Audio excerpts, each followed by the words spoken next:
And it's been so interesting to see the response of people realising how common force is with horses. And this is a really nice reflection for everyone. Does your system or your coach's system, the people that you work with, is it a system that is based on systematically using fear, submission, force to get a horse to do something? Or is it a system that systematically works to create confidence, relaxation, whatever it is, suppleness? What are the things that continually, systematically show up in your training as a tool? This podcast is brought to you by the Horse Trust.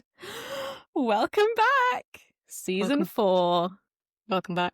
I'm talking over you already because I'm so excited. Season 4, episode 1. Wow. I know. That's a lot. It is. Just before we started recording, Miri and I were trying to work out if our mics were on, and we just sat here going, like, tapping the mics, and it was like some sort of phallic ASMR, because I was like, touch it? Touch the mic? We have the same microphone because we wanted to make sure that the audio was like consistent. So we're there both just like stroking these strange shaped things. If the aliens saw us, do you ever think of that? I sometimes think of that way if I'm like at a disco, you know, like dancing on a dance floor, right? In a club, whatever it might be. I think to myself, at this moment, if the aliens were to look down on us and be like, what are they all doing? That would be the moment I think they'd think we were really weird. Well, there's lots of things humans do that are weird, but that's one of them. Anyway, we digress. How have you been? We've had a little gap. How are things? Oh my goodness. Yeah, things have been good. I had a holiday, which was really nice. Harley had a holiday, which was really nice for him. He had about 2.5 weeks off, and I also had an injury, so I didn't ride for like two weeks. It all kind of coincided at a nice time. Injury was nothing to do with the horses. It was like, I don't know, some repetitive strain or something from the gym. God knows. Anyway, got back on him on Wednesday, and it was just like he'd never had a break. He was exactly the same. And we went for a canter today. A friend of mine and I went around this big open field that we have nearby before I go fun riding on the weekend, just to know that I've done it. And I was like, just in case he's a bit fresh and da-da-da. He was exactly the same. Literally exactly the same. So sweet. Love that. What a good boy. I know. He is a good boy. And I had a really interesting conversation earlier this week that I want to share with you. I haven't told you this. Can't wait. So I think it'll be I love it. I love it when you like save things for the podcast. That's what Rhi and I have to do these days, because we find ourselves, when we weren't recording, we actually were like missing catching up, because we really we actually enjoy doing this. Who knew? Go for it. Tell me your story. Well, I feel kind of awkward about it because it's about the barefoot thing, and I was like, but I was like, I think this is a really good conversation to have, because I feel like it's going to be really honest. So obviously, we've talked about barefoot for a long time, and I've been thinking about it with Harley and stuff. And lately, I've really been struggling with the idea of going barefoot, because it's autumn, which is when I said I would do it if I was going to. And I get really tangled up in my mind about wanting to do it, but really kind of not feeling like I want to. And that's kind of the truth, actually. And I got on a call with Nikki, who's my mindset coach, yesterday. And I was like, I said all the things, and I was like, so here's how I feel, this, blah, blah, blah, blah, blah. But I can't work out if the reasons are logical or if they're driven by emotion and trauma with Woody and his feet and everything else. I was like, so I just need help untangling that. And she was like, can I just like repeat back to you what you just said? And I was like, yes, please. And she goes, you've just given me 5 reasons why you don't want to go barefoot, and one thing at the end, which was, but I think I should. She was like, so what you're actually saying to me is, I don't want to, but I feel like I should. And I was like, oh. She was like, that's, if we're really truthful, that's actually what you're saying. And so we were talking about it, and I was like, you know, this and that, and like we talked about the research, and then we talked about the benefits and the flexing and the that was in the flexing of the hoof, and we talked about where he's based and the setup that I have, and the hacking's really flinty around us and all this stuff. And in the end, actually, she was like, well, you know, my horses are all barefoot, so let me give you another opinion and whatever. She was like, have you ever thought about plastic shoes? She was like, because that will give you the flexing through the hoof and less of that concussive force, but it's not like the step to barefoot.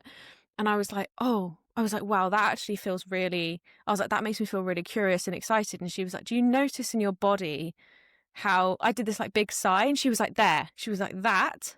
She was like, you have to start noticing how things actually make you feel in your body. And we were talking, she was like, you know that you said to me that going barefoot fills you with dread, but that you feel like you should. She was like, that is so important to understand the language that you're saying. So anyway, that was like an amazing kind of moment to be like, wow, okay, yeah, this is how I feel. And I saw my farrier this morning, just happened to be on the yard. And I was like, hey, I was like, I said, because he knows I've kind of been talking about barefoot, and I was like, do you do plastic shoes? And he was like, yeah, I've done it. And we started talking about it, and I was like, I think it could be a really nice halfway, see how I feel, see how we cope. I said, I feel really comfortable with taking that as a possibility. And he was like, great. He was like, I know a guy who does plastic shoes all the time. I can ask him for some tips. He was like, I'll look out for a lecture. And if there's any days coming up where I can do some learning, I'll do that. And then we can talk. And I just thought, what a wonderful place to be, where your farrier's like, let me learn this for you, and then let's come back together. And he was like, you could probably do front shoes with plastic, and then you could probably go barefoot behind. And I was like, let's start with the full set and see how we go. And it just felt really nice. And I think sometimes, because we talk about this all the time, not being purist, but I think sometimes, and I've never been so honest before, I don't think, on the podcast, to be like, I don't want to, but I feel like I should. And maybe that is a feeling that you have if you're listening, and that it's okay to like work through these things, and it's not a perfect science all the time. So that was sort of very interesting. It's really interesting. I think the thing that came up, the question that came up for me in that was a kind of a question around like, when, like, barefoot hoof, right? It's like the most natural thing as such, but it's almost, it sounds a bit like you don't trust the nature of that. Like there's like a lacking trust, and it's no doubt, came from your very hard situation with Woody, because his body failed him, right? And his history did, and it's like that. There is an element of like free fall with it, definitely. And it's really interesting to hear that having something glued on that's plastic felt like a good interim. And we can get into this maybe privately. I've got actually Tom Broadbridge coming this next week to mine. So Tom Broadbridge was the barefoot farrier, and he is coming to spend a day with myself and my farrier, because I want to learn more. And I wanted his take on things. We have some complicated horses. And so there's a constant state of learning. And we used some plastic shoes this summer when the ground was very, very hard. One horse it helped, one horse it didn't. But the interesting thing was, the horse that it has helped, I actually think was just feeling the ground. Whereas the horse that it didn't has much more complicated feet. And it's almost like they initially supported the problem, but then they actually exacerbated it, because they moved a lot, but they were a bit of a restriction on the hoof. So I definitely think there is this space for like, just keep learning about this and keep leaning into that worry and that concern, and be like, yep, I hear you. Like Nikki said, like, notice what that does for you, but just staying open about it. And it's, it can be a big decision. And I think when our mental health is very connected to our horse's health, these sort of decisions are humongous. And, like your farrier was saying, maybe you would just do the plastic in front, and I would maybe let him guide you on that side of things, would be my suggestion in that moment. Take it as it comes, kind of thing. And there may be a reason for that, because I've got a feeling that potentially having plastic shoes on their hind feet is maybe harder. Oh, okay, interesting. I don't know the answer to that, but it's just a speculation. But that's really interesting, and well done for being so kind of transparent, I think, because you are a reflection of a very normal horse person, and that's great. Yeah. And I think that's it. It's recognizing that everything's a compromise. I think Lily and Tom touched on this, but the idea that, if where I think about, for example, my setup, I can't be at the yard all the time. I can't be there to make sure that, he's really comfortable and he has hoof boots all the time. And I don't know that I want to put that onto the team on the yard to constantly be pulling hoof boots on and off to go down to the field, for example. And the hacking around us is really flinty. And I had a comment from somebody the other day and they were like, oh, can I ask why he's only out at night, in terms of why he's not out all the time?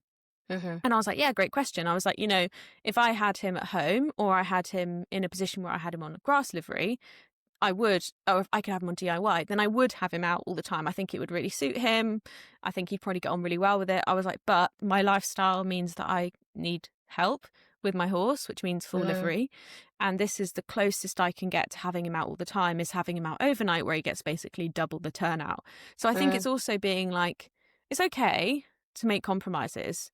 Like, of course, in an ideal world, you know, everything would be perfect and our horses would live the most natural lifestyle, and maybe your opinion would be we wouldn't ride them at all, etc., etc. But I think it's understanding, where do you want to compromise and what don't you want to compromise on? What feels good and what doesn't? What feels comfortable and what feels too far, etc. So, yeah, interesting. Yeah, very interesting. And I think it's hard as well, isn't it? You know, everybody is seeing things from a different place and like on a different kind of like where they're at. And I think that's the hard thing with social media sometimes, is, you know, we see a glimmer or a sliver of somebody's life, and we expect that is the whole picture. And the reality is, we're not seeing the team that are looking after Harley, or the circumstance that you're in. And, you know, it's just much more it's nothing is ever as straightforward as it looks. No, ever. exactly. It's kind of like that whole, like, you never quite know what someone's going, you know, you never know what someone's going through. So always be kind. And I think social media can be a place where that can be complicated, because people are like, well, I know everything about you. Whoa, hang on. No, definitely not. Hardly anything, in fact. But yeah. Oh, nice. And have you so have you got any plans? Are you doing anything? Have you kind of like gearing back up to anything, or are you kind of just taking it steady with him over the autumn? It's one of those weird times of year. I was talking about this with my coach, where until the weather really changes, for me anyway, as a hobby riding club kind of rider, you feel a bit like you're in a kind of state of flux, because the summer events that you were going to, maybe dressage series or clinics and fun rides, they start to wind down at this time of year. But winter leagues, like, you know, the low level winter leagues and arena eventing and whatever it is, they haven't really geared up yet. So I always feel like this is a bit of a lull period, and I'm kind of okay with that at the moment. I did a lot of competing over the summer and a lot of going out, and so I think, having gone on the holiday, and just before the holiday I was really struggling, actually, just with, I think, the sheer amount of work and speed of life, to put it mildly. And so actually being able to slow everything down, I feel quite good about right now. And obviously Harley doesn't care, so at the moment I've got this fun ride in the diary, but I don't actually have like a great desire to compete right now. And I know it will come back, but I'm kind of letting that lead at the moment and just hanging out. Nice. Good for you. Yeah, thanks. What about you? How have you been? I've definitely been teeter on the edge of burnout again, which has been pretty hard. I definitely could have done with going on holiday when you did. I remember getting your message being like, I need a holiday, and I was like, yeah, you do.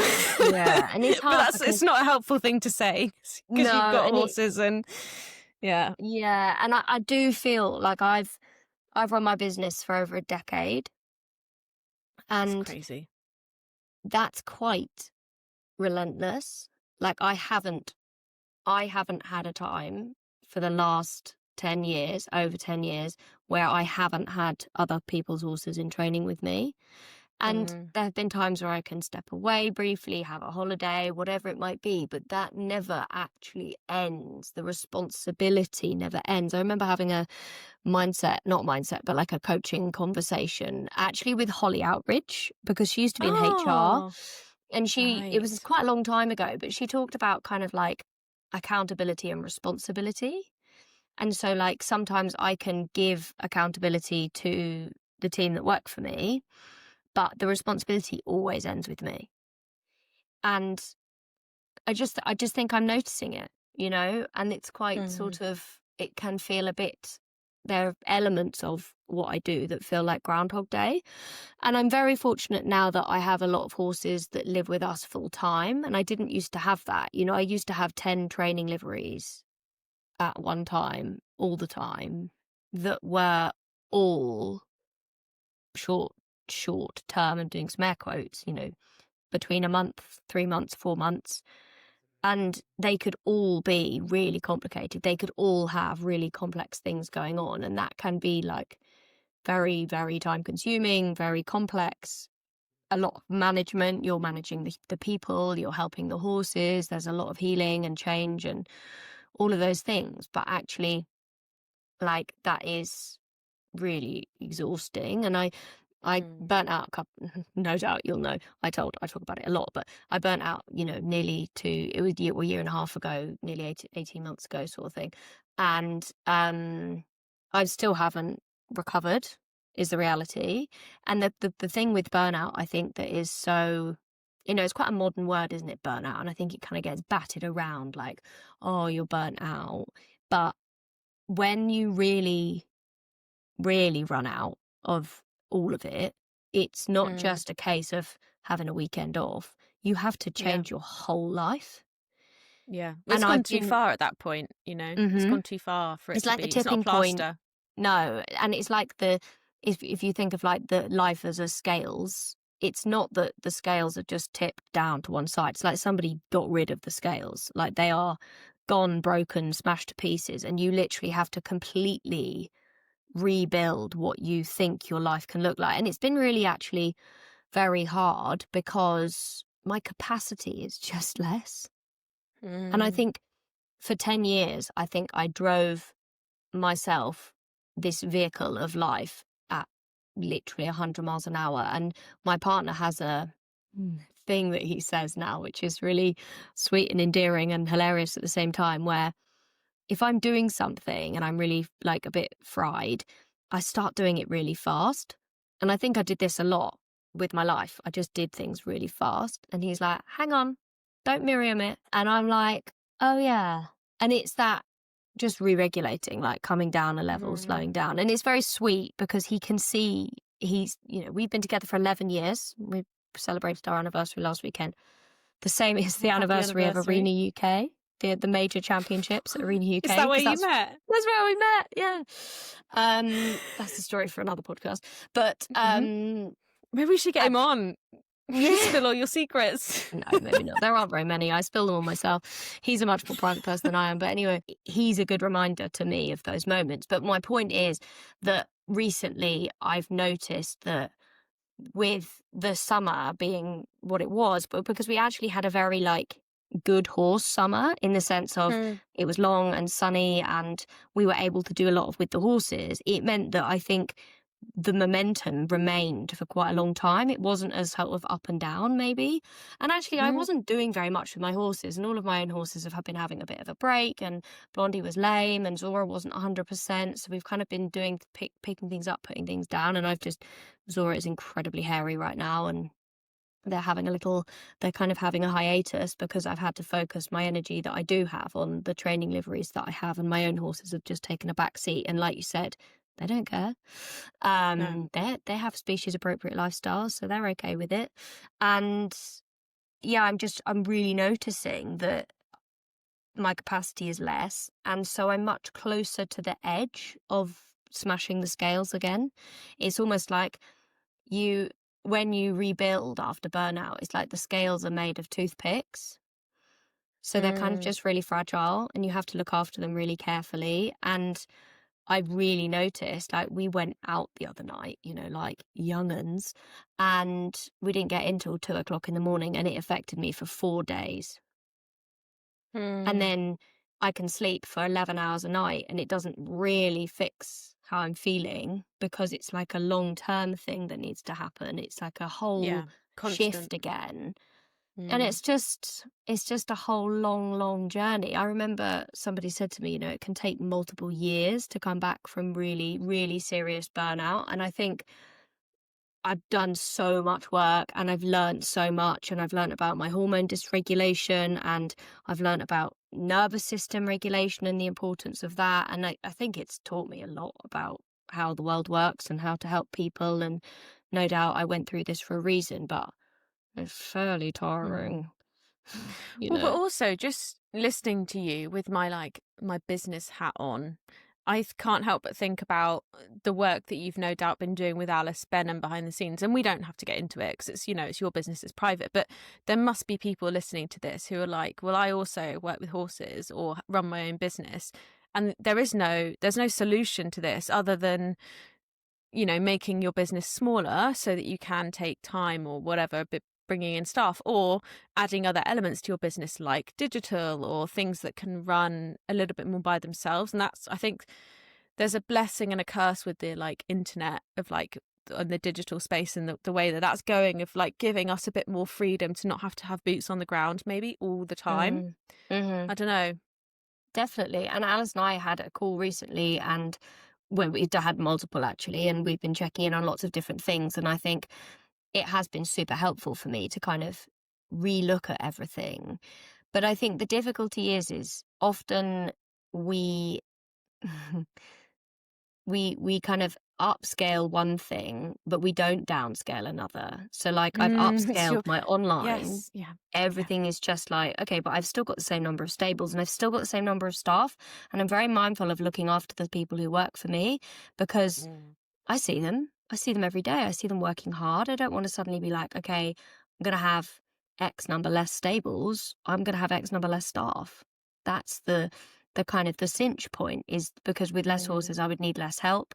So it's like this sort of funny metronome of swinging to and from it all. And yeah, I haven't got it all worked out by any stretch of the imagination, but I am looking forward to having some quiet months. That will definitely be something that I implement again this year when I've backed my last young horses of 2025. Yeah. Oh, so you're not taking on any more young horses for the winter, or you don't back in winter, or? Well, I used to, and then I realised how much harder work it is when you don't have... My arena is literally, I don't know who designed putting it where it was, but it is like a wind tunnel. So if it's windy, it's windier there. We're up on the yard and I'm like, cool, let's go and do one of the 4-year-olds. I get down to the arena and it's like, shh. And I'm like, oh my God, get me out of here. This is... And the horse is there like, me too. Could we leave? This is not fun. Please, this is awful. And that's really hard. And also energetically, my yard is quite a difficult place. Won't sugarcoat that. My landlords have beautiful gardens, and so they often have a lot of gardeners. And I don't know how many times, so he's not going to listen to this, so it's absolutely fine that I say this, but I don't know how many times I need to tell this lovely gardener, please warn me when you are about to do something right next to the arena. So just next to the arena, there's it used to be a loading bay, so you could go in one side, put the ramp on the edge of it and then walk the horse straight in the ramp, if that makes sense. You'd reverse the lorry up to it. They have them at vets and stuff. Yes. They used to do a lot of young horses. It was a stud, so they would have been loading foals, that kind of thing. So you'd go into the arena, go through a gate at the bottom of the arena, and then out onto the lorry that was parked. There would be no exit. It was all very safe. Right, it was kind of corralling young horses into it, right? But it means that it's slightly lower than the arena. And it is now used as a compost for the driveway leaves, the grass from the driveway, whatever it might be. And the other day, I'm on a 4-year-old, right? And the gardener turns up with a ton sack, those gigantic ton white sacks in this area. And he's literally just dragging it across the concrete.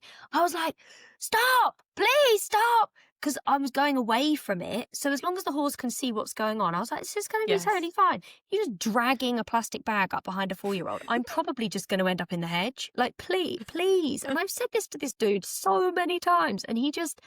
So it's things like that, where it's just a lot of energetic stuff that goes on. It's a very diplomatic way of putting it. Yeah, it is. And so... the whole thing is just a lot of the time. So when it comes to the winter and the weather is worse and the this is worse and the that is worse and the whatever is worse, I tend to reduce the number of horses that I have.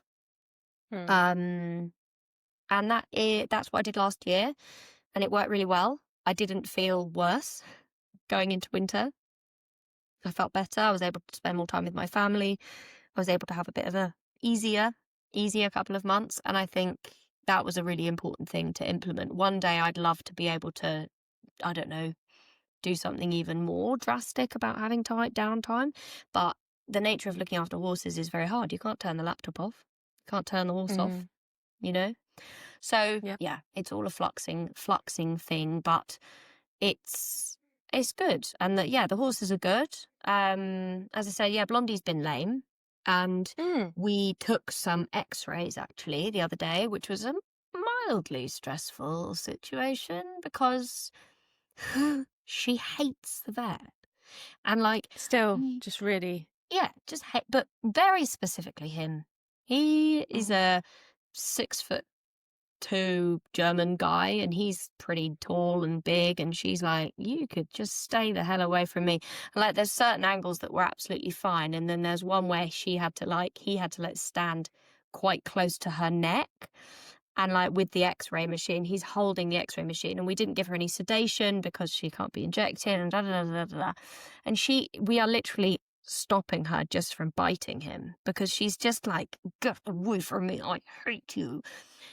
Well, we took some x-rays. It was actually remarkably unstressful, despite there being some moments.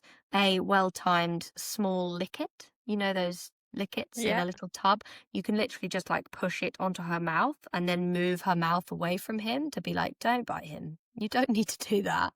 She has trauma. We know there's, problematic things, but she really is funny about him. And actually she has side bone. We knew that she had side bone. It is pretty impressive side bone. Really? But the hard ground has set it off. So because of the hard ground through the summer, it's changed a bit, and it should be really stabilized by her age. She's 10, but it has been slightly like set off. So she's basically just having some time for it to settle down again. And that's where we're at the moment. Nice. Did I ever tell you? I probably didn't because it's only a tiny story. But when you were just talking about Blondie and the vet, I don't think I ever told you this. When the vet came to do Woody's X-rays, she was like, "Is he the one who like was a bit funny about the X-ray like things?" And I was like, "No, I don't think so."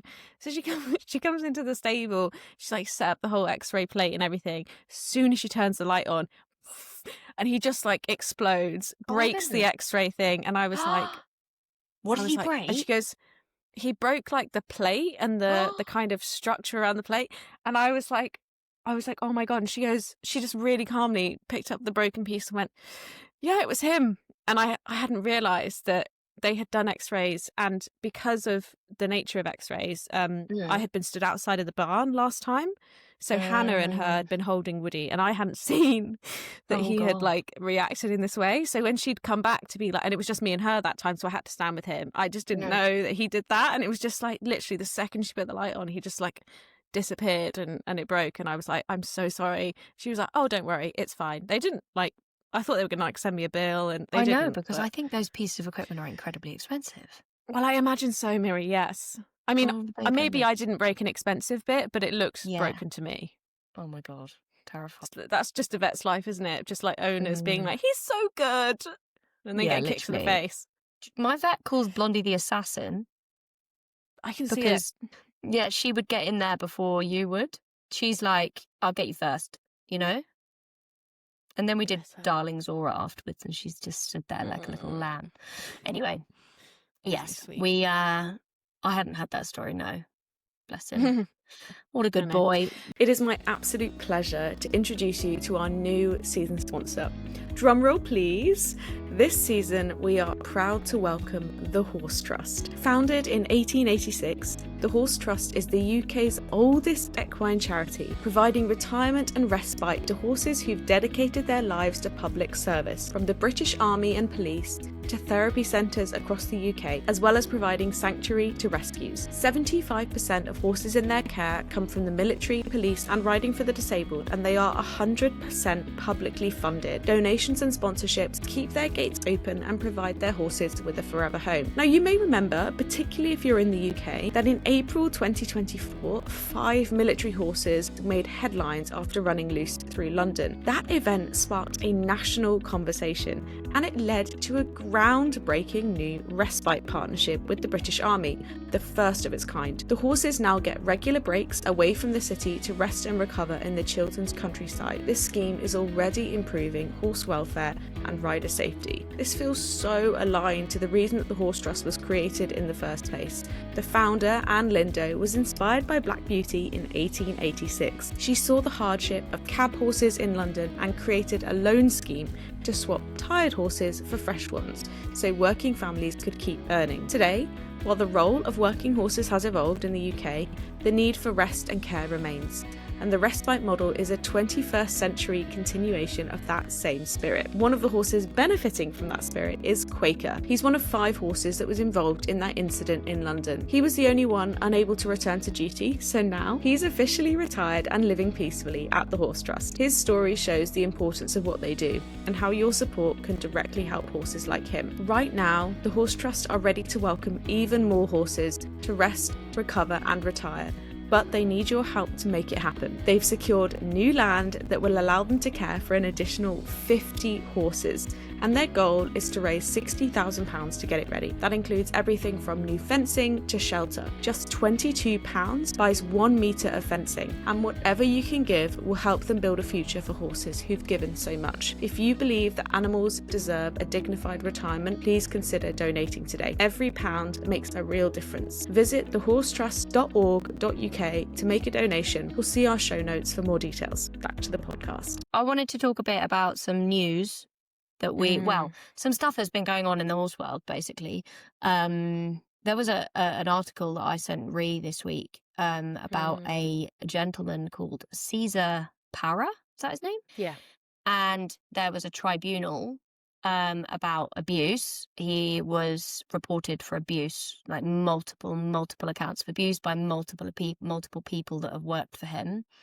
And then there's, a whole actual legal proceedings that went on, and he's been banned from competition for 15 years. Rhi and I both reacted to it very strongly because some of the things that he has been accused of, thank you, are literally terrible. Have you got any of those in front of you that you could just read out? Yeah, and I think we'll share the Horse and Hound article because I think they do quite a good job actually of talking about the accusations, because it's important to say he denies a lot of this. He has some very clear philosophical views that I think are pretty abhorrent, but he denies a lot of it. And actually, there were some of the accusations that the FEI, I think it was the FEI Tribunal, said that they couldn't prove. So some of the things he was actually convicted for, and other things he wasn't. But I just want to read a couple because so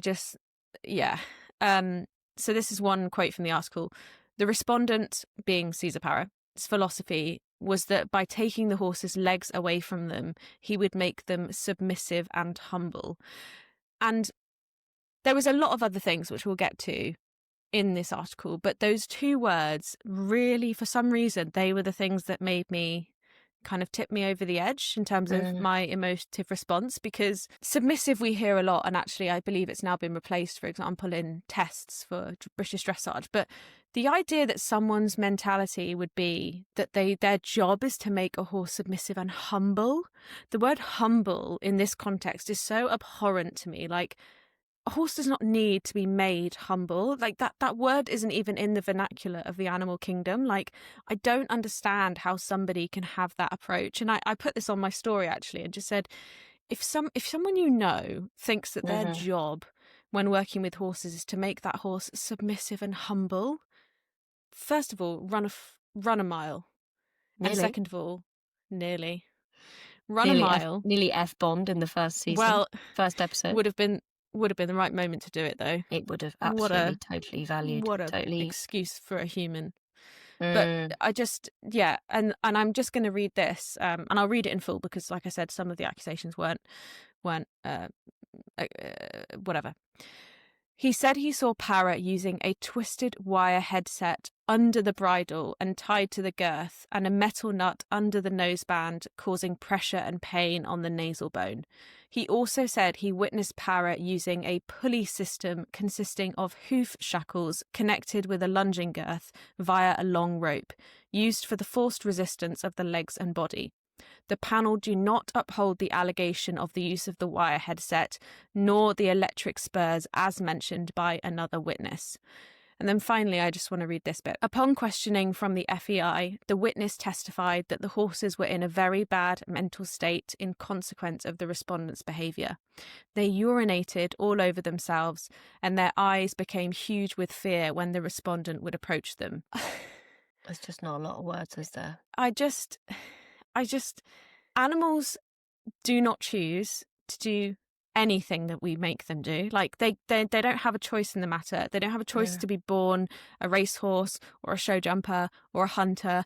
They don't have a choice, and they can have a great relationship with us. But the reality is that the majority of horse training is built on a pressure and release, and that's okay. Like, we acknowledge that that's how we work.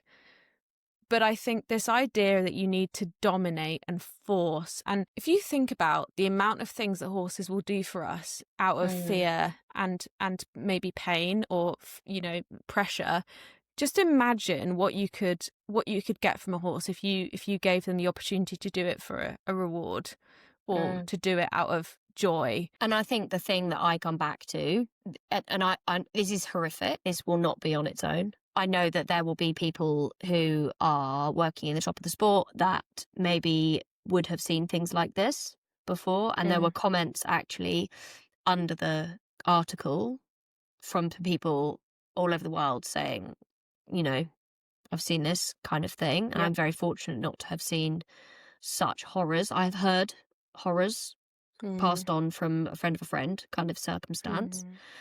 The thing that I come back to is this man still has horses.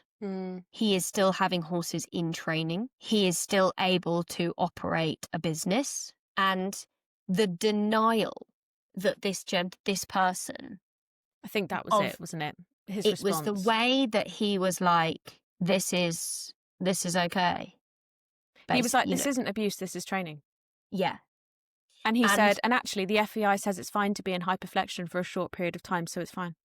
Like, absolutely. It was so dismissive. So dismissive. And you know what? This actually makes me think, and this is my own opinion, and please, you know, take this out of context if you want, but probably wouldn't bother. You know, he sounds unwell in the sense of, it sounds like a kind of a delusion almost. You know, like it's kind of this like state where he's like, well, this is absolutely fine. And I think in that situation, don't just stop him from competing. You need to stop this person from owning animals at all. There should be sentencing that involves community service, jail time, whatever the scale of things, because you think about the public outcry that there has been when top riders have been caught out overusing spurs, riding in hyperflexion, a horse with a blue tongue. That is making this look. This makes that look like nothing. Sorry, exactly. Yeah. That's like a moment in time, a misjudgment, an error, maybe a kind of a way of something that has happened and it wasn't totally intended. And this actually, I came back to something that you said, where you said on your Instagram about if you know people that think that trying to create submission. And you know what the worst part is so often it's because of the way we have been taught historically or like through time, that it's not that we're trying, but that is what is happening, regardless of whether we realize. And I've recently been talking about cooperative care on my Instagram with Blondie, and I think it's an important kind of parallel. So Blondie had to have some oral sedation recently, and I managed, but it wasn't like the loveliest of experience. I kind of had to keep hold of her nose and just give her the sedation. I'd paid a dentist to come and I really needed her to have the sedation, and it was quite an important thing. and it was like a moment in time of force to enable something good for her. But it didn't feel good. I can't say that it felt good. And all it was me keeping my hand over her nose and giving her a syringe of something, right? That's all I'm saying. I didn't restrain her, nothing, just physically. I mean, I restrained her with my hand, but that was all. And because of that, when I went to go and do her saliva test for her tapeworm test, she categorically said no. And the video's on my Instagram still. It's gone pretty viral. It's gone some wild places on the internet as well, but there we are.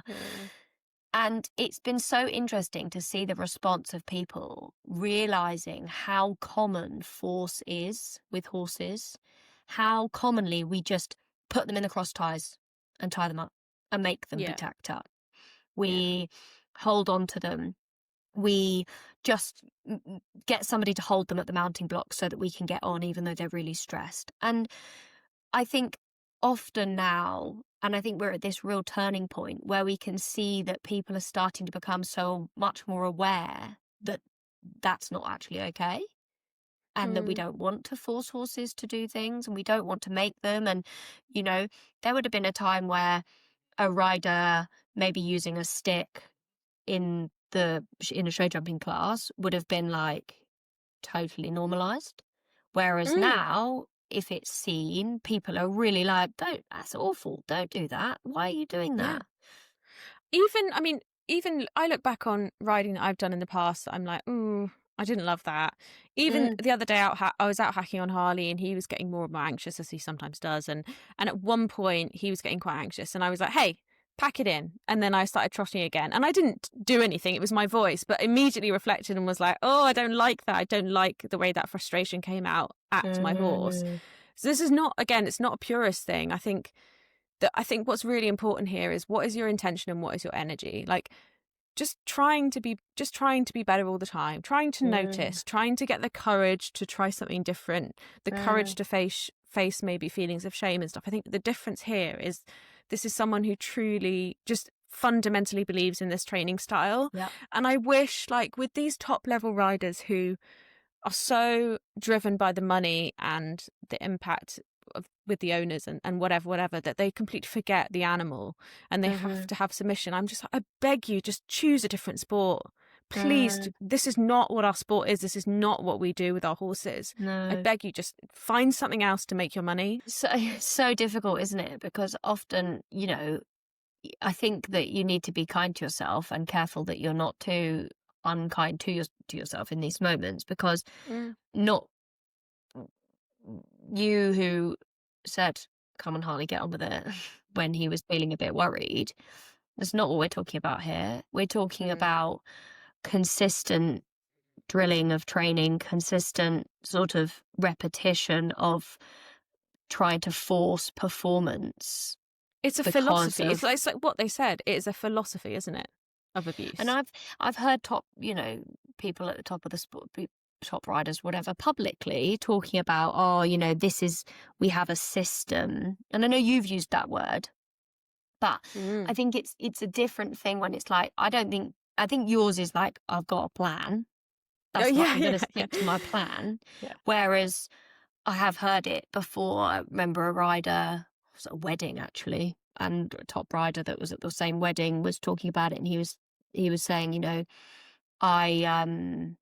if the horse doesn't fit into my system, and that the horse would then be sold or whatever it might be. But I would imagine a fair amount of kind of shoving that horse into that system may take place before that horse gets sold. And I think the hard thing is it is actually fairly easy to make horses do the things you want them to do. They are flight animals, and I know from my history of working on big yards and a horse won't load, it doesn't actually take very much to make the horse more scared of the person standing behind them than they are of going on the horse box.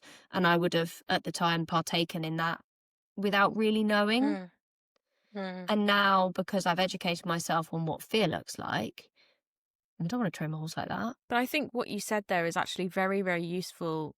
A useful way to think about it is, does the system, and this is a really nice reflection for everyone, and including me and you, does your system or your coach's system, the people that you work with, is it a system that is based on systematically using fear, submission, force to get a horse to do something?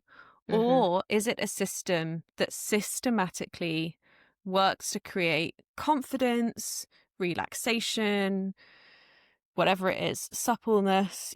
What are the things that continually, systematically show up in your training as a tool? Because I think that's where you're able to find, where am I on this scale? So, for example, that hack with Harley, I'm like, okay, yes, I used a bit of I guess you could say pressure force to be like, or frustration even, maybe fear. I don't know. I hope not fear, but to be like, go forward. It probably would have come from fear from you in the first place. Yes. To be like, Harley, come on. But then I think about the rest of that ride and the way that I think about hacking in general, and I can systematically say that my system is built on trying to build relaxation, confidence, reassurance. And I think it's that. And I think the reason I struggle with articles like this quite so much versus some other things I've read is when the mindset is, when it's so systematic. Yeah. And I really struggle with that, because that's not a mistake. That's not a slip in judgment or someone who's under pressure and pushed into a corner. That isn't that. That is a systematic choice that you're making every day. Yeah. And I think I've had some amazing conversations with people on this topic. I have a consultation service, and it means I get to help people all over the world, all the time these days. And often now I'm finding myself having conversations with people where they're on a yard and I start helping them. We start working together, and then they go, oh, I don't want to be here. I don't want to be in this. And it's, when we know better, we do better. But you have to see it. Because unless we, like you just said, you become aware and you're like, okay, what am I actually paying for? What am I paying to receive? Am I paying to receive coaching and kindness and support? Or am I receiving force and fear and struggle? And it's like that.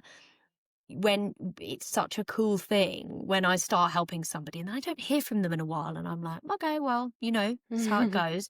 And then they send me a message and they're like, Miri, we had 2 sessions, and then I had 1 session with my at-home trainer, and it was so wrong and it felt not good, and I stopped the session halfway through and I said thank you and I don't feel good today, and they made an excuse and then they left.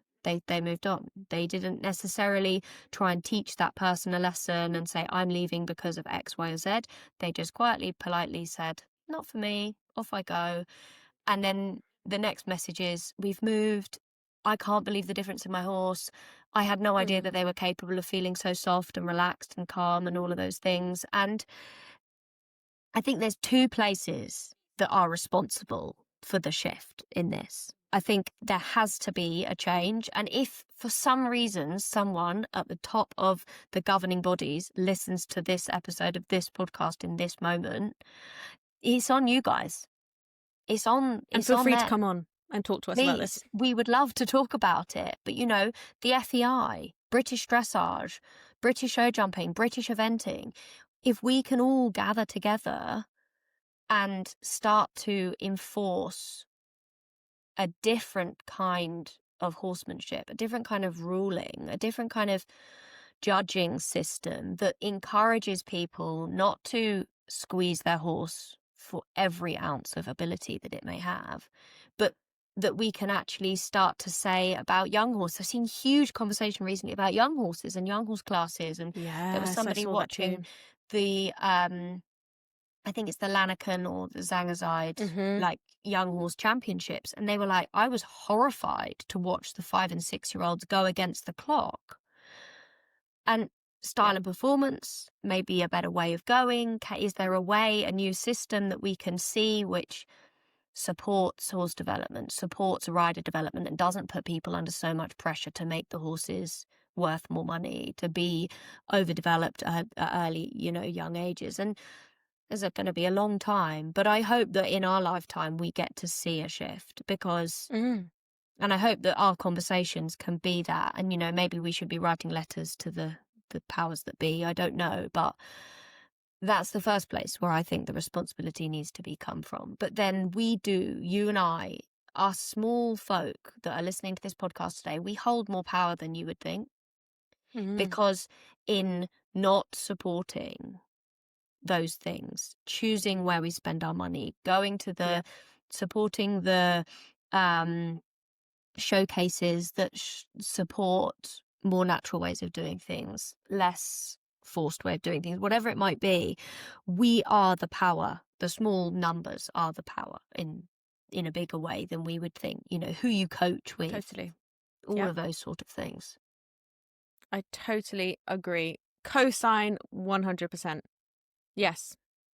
And we've talked about this too. If you're someone who has influence and has, you know, followers, there are some equestrian sports that reach out to me, or have reached out to me in the past, offering great money, offering really cool quote unquote experiences. And there are some sports that I just fundamentally, categorically will not work with. And I say no to all of them, because I don't want to encourage that on my feed either. So yeah, who you coach with, what events you go to, who you follow, who you engage with, who you choose to go and watch, like all of this stuff sends a message. Because if enough people do that, then change happens, because unfortunately things are driven by money and numbers, and you're part of that. So that's cool. Yeah. And I think even things like the power of social media is amazing. You know, if you see someone doing something lovely and cool and holistic or gentle or amazing and very impressive at a high level, but in a soft way, share it, tag them. Yes. You know, send them a message and tell them they're amazing, comment on it, engage with the good stuff. Try not to engage with the clickbaity, you know, riding the horse through a problem, all of that. And I know that can be engaging, and that's why it's there. But if we can just retrain ourselves to have a slightly longer attention span and watch the slower videos, watch the videos where people are really like doing a good thing, I think, I saw something on Instagram that I shared the other day. It was on a showground, and it was a massive like I love poster. this. I Wasn't love this cool? this so much. So cool. I'll link to it in the show notes. But it said, somewhere on this showground is a little child that wants to be just like you someday. You owe it to them to be the best sports person you can be. And I was like, so good, because it's so true.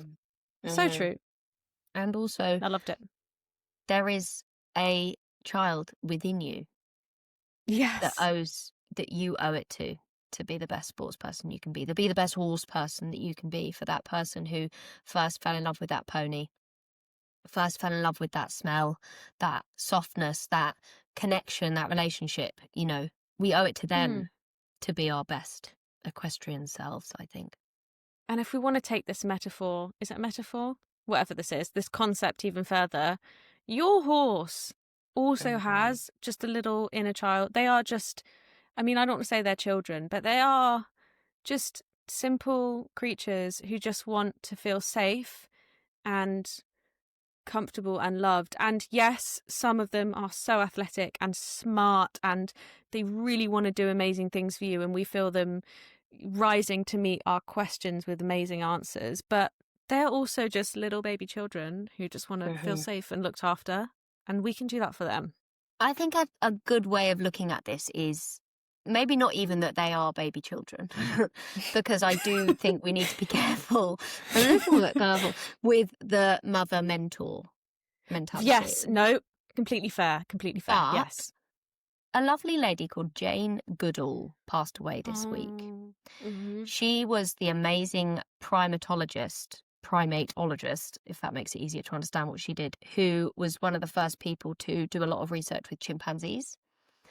And she said, I heard her, a lot of amazing things that she said over the years was shared this week. And she said that when she first started doing the work she was doing, the people she was working with, this is a long time ago, she was 91, so she's, you know, fairly old lady by the time she passed. But in the sense of the time when she first started doing the work she was doing, was the people she was working with, the other scientists that were working with her, said to her, Jane, you need to stop saying that these animals have personalities. You need to stop, like, making them individuals. They need numbers, not names. And she said that she spoke to them, and she said, I had a great teacher when I was a child, and they taught me more about animals having personalities than anybody else. And my great teacher was my dog Rusty. And she said that from a very young age, she learned that animals have personalities. They are individuals. They are not numbers. They have names. And I think this is such an important thing to remember. Gosh, I didn't think I was going to cry in episode 1 of season 4. But it's so important to remember that our horses are, like you said, they don't get to choose. And so it is for us to advocate for them, to be the best we can possibly be for them, because they have their own personalities. They are their own beings, and they deserve all the kindness that we can possibly give. And I don't know, I just think this is, an important conversation to be had, and an important reminder if you were feeling a bit maybe despondent or a bit disconnected from why you do what you do with your horse, or that it's, I know sometimes, gosh, it can be so hard and so kind of demoralizing sometimes if they're injured or whatever it might be. But yeah, when we take custody of a horse, we are responsible for their well-being, their future, their life. And yeah, it's important. Yeah. Agreed. And I think you just reminded me of something, actually. Like, it's okay to make things easier for yourself for a little while. I was telling Miri off the podcast, I will get to my point eventually, I promise, but I've been listening to this amazing book by a journalist called Year of the Rat, and it was about a journalist who infiltrated different far-right groups in the UK over the course of a year. And as you can imagine, it's quite heavy reading, and it's quite hard to listen to in places. But I felt like it was really important, so I was like listening. But it made me really sad, and I felt really down. And so I was saying to Miri how, in order to continue to be able to listen to this book, I'd started re-listening to A Court of Thorns and Roses series, which is like fairies and, sexy kind of magic stuff. And I would sort of flip back and forth between these two books so that I could like stay afloat mentally. And I think that the horsey equivalent of that is like the far right non-fiction book might be competing or reading about these horrible cases on Horse and Hound and what have you. Maybe for you, the A Court of Thorns and Roses is hacking or groundwork or just hanging out with your horse and having a coffee. Go on. Yeah, I've got a solution for you all. If you are like, yes. I would like a Court of Thorns and... Oh, no, actually, that looks a bit weird. But if you would like a softly thing that you can do with your horse to improve your relationship, improve their bodies, work out how they're feeling, teach them about changing posture, learn about the mounting block, teaching them how to have a bit more choice and autonomy in the work. I am actually, when you listen to this, will be 15 days into our groundwork challenge. And so I'm hosting a 30-day groundwork challenge on my Patreon, and it's a really cool thing where there's loads of new content, and then I'm going to go live a few times throughout the month, and I'm here to support those people that are taking part in the challenge. And I thought I wanted to kind of really encourage people to commit to something, because I think the thing can often be that we often sink into the same routines with our horses. We do the same thing. We don't necessarily diversify, and then it can become a little bit sort of not samey, but almost we can get a little bit stuck. So I wanted to show people that there are so many other things we can be doing with our horses that don't involve necessarily riding them, and that being consistent for 30 days, you can see really impactful change. And it's really cool. We're recording this at the start of October, so we've only been going a few days, but there will be a link in the show notes for it. And if you'd like to join us, then please do. The content will stay live. It's not going anywhere. We've got lots of exciting new things coming up on my Patreon over the next few months. So yeah, it'd be wonderful to see you there. But yeah, there are other things we can be doing. Yep. So good to catch up with you, Rhi. It feels like it's been ages, because it kind of has. It has.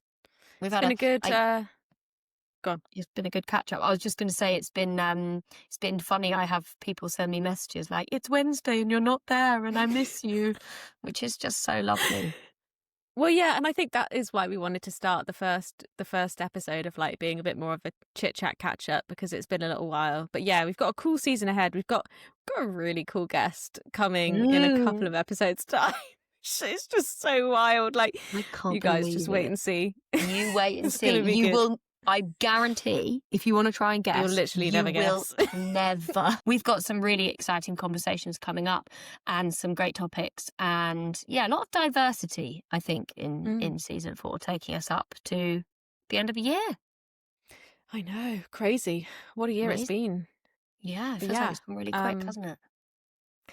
Yes, it does. And yes, as always, let us know what you think. Let us know if there's specific things you would really like us to touch on or stuff that you're struggling with. We'll be here to listen and maybe open up that topic a little bit further. So yeah, we look forward to seeing you next Wednesday for the next few months. Perfect. Yeah. Thank you so much for listening, guys. See you for next time. Bye for now. Bye.